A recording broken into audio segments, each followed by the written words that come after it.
Hello everyone, দেবলিনাস ক্যানভাসের নতুন একটা ব্লগে তোমাদের সবাইকে স্বাগত জানাই। আশা করি তোমরা সবাই খুব ভালো আছো, আমরাও খুব ভালো আছি। আর দোল পূর্ণিমার অনেক অনেক অনেক শুভেচ্ছা তোমাদের সবাইকে জানাই। খুব ভালোভাবে দোল খেলো, তবে সাবধানে অবশ্যই। আর এখানে দেখো ডাস্টবিনের জায়গাটা পুরো উল্টে দিয়েছে, মানে রাত্রেবেলা এত জোরে হাওয়া দিয়েছে, হাওয়াতেই উল্টে গেছে। এটা এত ভারী, একার পক্ষে সরানো খুব মুশকিল, মানে নিচে চাকা দেওয়া আছে বলে ওটা শুধুমাত্র ঠেলে ঠেলে এদিক ওদিক নিয়ে যাওয়া যায়। তো সেটাকে পর্যন্ত উল্টে দেয়, এত হাওয়া দেয় এখানে।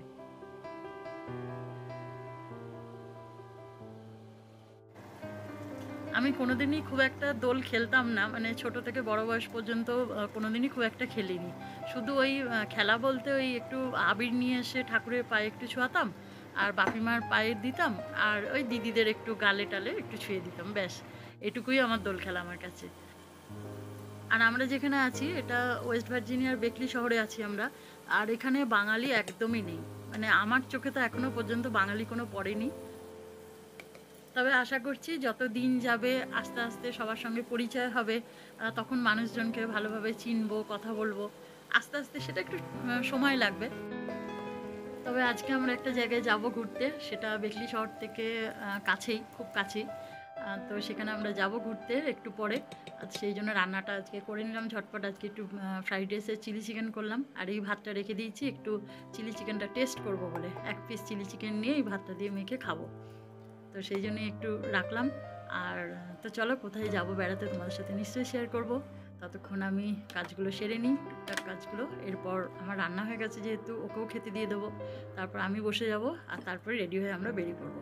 কোথায় যাচ্ছি তোমাদের সঙ্গে নিশ্চয়ই সেটা শেয়ার করব। চলো তোমাদের সাথে আবার পরে দেখা হচ্ছে।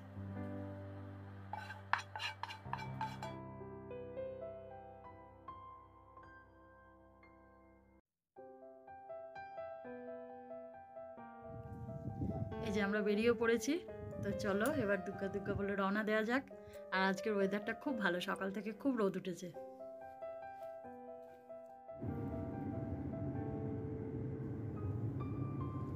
আর এই গাছগুলো দেখো কি সুন্দর হলুদ ফুল হয়েছে।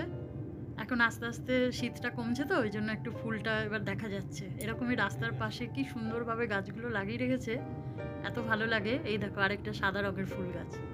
এরকমই নানা রকম রং আছে, এই হলুদ দেখলে সাদা, লাল রঙের আছে, গোলাপি রঙের, এই যে এদিকেও হলুদ রঙের।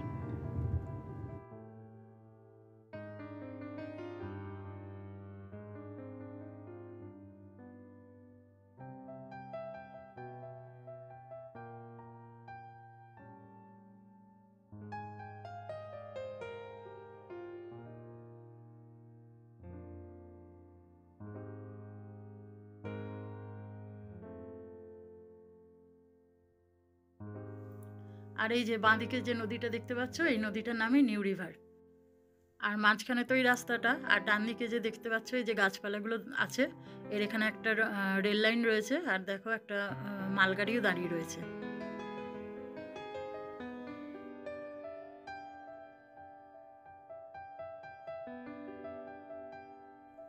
এই যে আমরা এসে গেছি প্রায়। এই যে ব্রিজটা দেখতে পাচ্ছ, এই ব্রিজের উপর দিয়ে আমরা যাব এখন। আর আমরা আজকে যেখানে এসেছি এটা একটা আর্মি ক্যাম্প। আর একটা নদী আছে খুব সুন্দর। আর ওই দিকে যে ব্রিজটা দেখতে পাচ্ছ ওইটা দিয়ে মালগাড়িটা যাবে।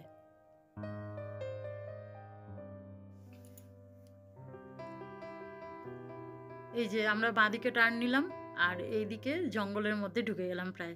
মানে ডান দিকটা দেখতে পাচ্ছ পুরো জঙ্গল, আর বাঁ হাতে রয়েছে নদী। এই গাছগুলো যখন পাতা চলে আসবে তখন এই জায়গাটা সৌন্দর্য আবার অন্যরকম হয়ে যাবে, আরো সুন্দর লাগবে তখন দেখতে। তো এই যে নদীর পাশে যে দেখছো ছোট ছোট কতগুলো বাড়ি, তো এই বাড়িগুলো কিন্তু এয়ারবিএনবিতে ভাড়া দিয়ে দেয় এরা। এয়ারবিএনবি মানে হলো ধরো কারোর পার্সোনাল কোনো বাড়ি আছে, আর তার ভেতরে অনেকগুলো রুম আছে, তো সেখানে বাড়ির মালিকও থাকলো আর অন্যান্য রুমগুলো ভাড়া দিয়ে দেয়। তো সেটাই হলো এয়ারবিএনবি। এয়ারবিএনবি বা ভাড়বো এগুলো রয়েছে এখানে। আর এগুলোর এক এক দিনের ভাড়াই কিন্তু অনেক, যেহেতু এটা নিউ রিভার গর্জ ন্যাশনাল পার্কের অন্তর্ভুক্ত এই আর্মি ক্যাম্পটা। তো এখানে যে এই যে ঘরগুলো দেখছো এগুলোর প্রচুর ভাড়া, মানে এক এক দিন ধরো $229, তাও ধরো মানে আমাদের ইন্ডিয়ান রুপিজে যেটা 19,000-এর ওপর। তারপর কোনোটা হয়তো $204 বা 175 এইরকম। আর আমি যখন প্রথম এখানে আসি, মানে কলকাতা থেকে যখন এখানে আসি, কলকাতা থেকে তো আমি প্রথমে নিউ ইয়র্কে এসেছিলাম, আর আমি একাই এসেছিলাম, আর আমার হাজব্যান্ড তখন এখানে ছিল, আর ও এখান থেকে আমাকে নিউ ইয়র্কে নিতে গেছিলো। তো আমরা যখন নিউ ইয়র্কে ছিলাম তখন এয়ারবিএনবিতেই ছিলাম। আর ওখানে একটা সুবিধা কি, নিজেদের মতো ব্রেকফাস্ট বানিয়ে নেওয়া যায়, সেটা ওই ভাড়ার মধ্যেই ধরা থাকে। ধরো ডিম ডিম রাখা আছে, ডিম সেদ্ধ করে নিতে পারো, বা ব্রেড রাখা আছে, বাটার রাখা থাকে, তারপরে ফ্রিজে কোল্ড ড্রিঙ্কস রাখা রাখা থাকে, সব রকম ব্যবস্থা থাকে। তো এয়ারবিএনবিতে এটাই একটা সুবিধা যে নিজের নিজের মতো করে ব্রেকফাস্ট বানিয়ে খাওয়া যায়।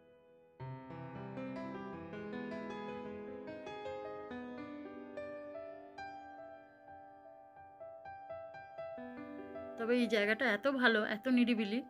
মানে আমরা যে কলকাতায় যেমন প্রচুর লোকজনের এত মানে কোলাহল, সেখান থেকে দুদিন একটু বাঁচার জন্য সবাই পাহাড়ে চলে যাই, এখানেও ঠিক সেরকমই। মানে কেউ ধরো অন্য খুব জনবহুল জায়গায় রয়েছে, সেখান থেকে একটুখানি দুদিনের ছুটি কাটাবে বলে এখানে নিরিবিলিতে এসে থাকলো।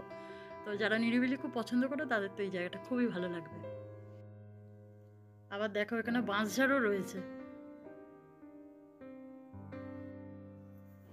এই যে আমরা পৌঁছেও গেছি, আর জায়গাটা বেশ ভালোই ঠান্ডা আছে জানো। আমি তো সোয়েটার পরে আসিনি, খুব মানে রোদ উঠেছে দেখে সোয়েটার পরে আসিনি, কিন্তু গাড়িতে ভাগ্যি সোয়েটারটা নিয়ে নিয়েছিলাম। তো সেই জন্য এখন গায়ে চাপিয়ে চললাম, আর যেই গাড়ি থেকে নেমেছি গায়ে পুরো কাঁটা দিয়ে উঠেছে। ভালোই ঠান্ডা আছে যেহেতু নদীর ধার।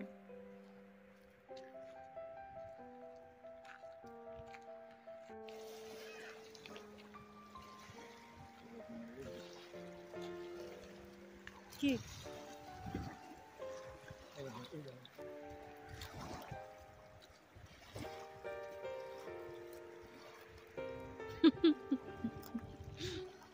এগুলো মোটা মোটা পাথর তো, এগুলো ভালো হবে না। পাতলা মানে পাতলা ইট হলে হবে। দুবার হলো না। আমি পারি না। এই যে যেটা পাতলা, এই দেখো এটা পাতলা। ও না, এটাও মোটা। দেখি, দুবার হলো। কি সুন্দর জায়গাটা।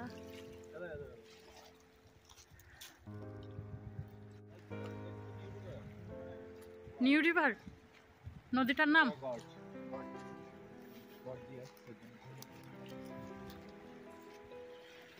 আর কাঁচের মতো পরিষ্কার, একদম স্বচ্ছ, দেখো জলটা।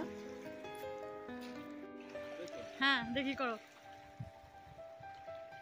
আরে দারুণ হলো তো এটা। আবার করো।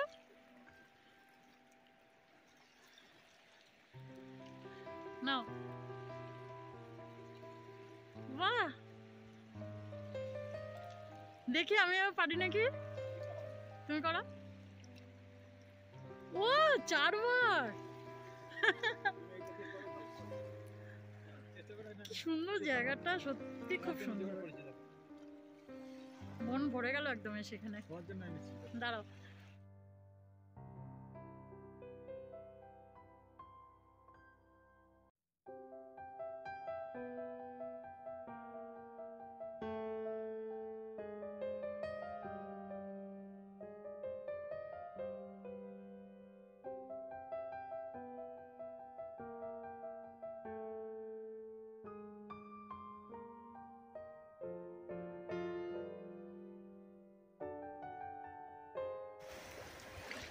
আর তুমি যদি ওখানটায় চলে যাও, তুমি সাঁতারে ফিরে আসতে সময় লাগবে। ওদিকে একটা ঝর্ণার মধ্যে দেখতে পাচ্ছ। হুম, তুমি নামবে না জলে? না, হয়ে গেছে, ব্যাস আমার কথা শুনে ঠান্ডা জল যে শুনেছে অমনি হয়ে গেল। আমার পা পুরো কেটে যাচ্ছিল মনে হচ্ছে, এত ঠান্ডা জলটা। কি সুন্দর লাগছে দেখতে। চলো ওইদিকটা যাই আরো। হ্যাঁ, অনেক ঝিনুক পড়ে রয়েছে, তার মানে জলে অনেক ঝিনুক আছে। এই দেখো কত ছোট ছোট ঝিনুক পড়ে আছে।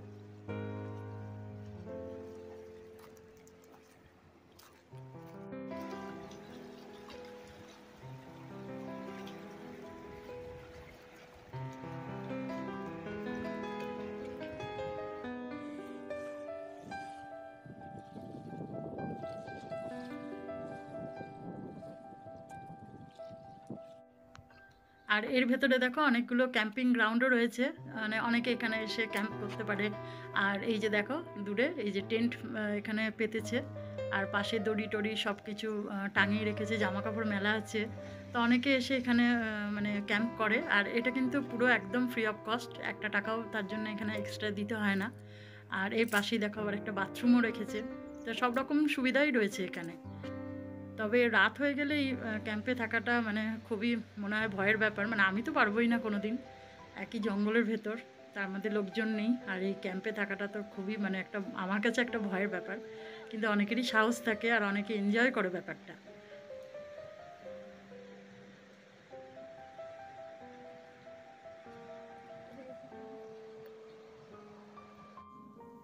খুব সুন্দর লাগলো এই জায়গাটা, আর এত সুন্দর একটা প্রাকৃতিক সৌন্দর্য আছে এই জায়গাটার, যে রাস্তাটারও মানে খুব সুন্দর একটা সৌন্দর্য আছে। তো খুব ভালো লাগলো একটা জায়গা, এরকম একটা জায়গা দেখে ঘুরে। তবে আমার আবার একবার আসার ইচ্ছা আছে, সেটা হলো ফলের টাইমটা, যখন মানে ওই অক্টোবরের ওই টাইমটা, তখন এইখানে এই গাছগুলো তো পাতায় ভরেই যায়, প্লাস মানে পাতাগুলো আবার কালার চলে আসে, লাল তারপরে হলুদ, কি সুন্দর মানে কালার হয় সেই টাইমটা। তো তখন একবার আসার ইচ্ছা আছে, তখন তো এই জায়গাটা মনে হয় আরও সুন্দর লাগবে। তো তোমরা তো দেখতেই পারবে আমি আবার আসলে আমি আবার ভিডিও করব তখন। তো চলো এখন তো বাড়ি ফেরা যাক সাবধানে। আর তোমাদের সাথে আবার তো পরে দেখা হবে অন্য একটা ভিডিওতে। তাহলে আজকে ভিডিওটা এখানেই শেষ করছি। আর ভিডিওটা যদি তোমাদের ভালো লেগে থাকে একটা লাইক করে দিও। তোমরা সবাই ভালো থেকো, সুস্থ থেকো, সাবধানে থেকো। চলো টাটা।